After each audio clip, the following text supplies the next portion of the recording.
The house that you are staying is not your asset.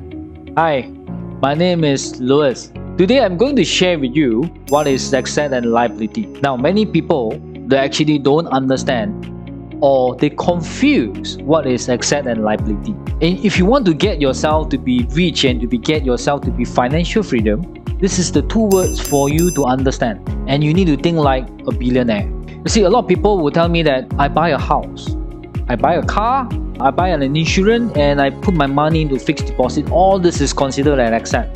Now, let me tell you this, you are wrong. If you are buying a house and you are staying inside the house, you need to pay money for the electric bill, water bill, maintenances. And you buy a car, you need to pump petrol, you need to pay for the car maintenance, you need to pay for the insurance, you need to pay for the car parking. Now, how about life insurance? Now, bear in mind, life insurance is that you need to pay money every month out from your pocket, but you are not going to enjoy it until the day you are passed away. Now, how about fixed deposits?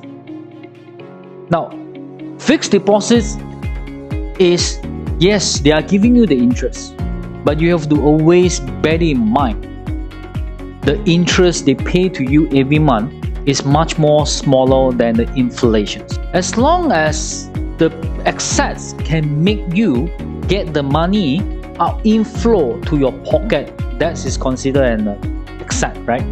But if the thing that you buy or you own it, you need to come out the money from your pocket, right? Out from your pocket, that is considered a liability.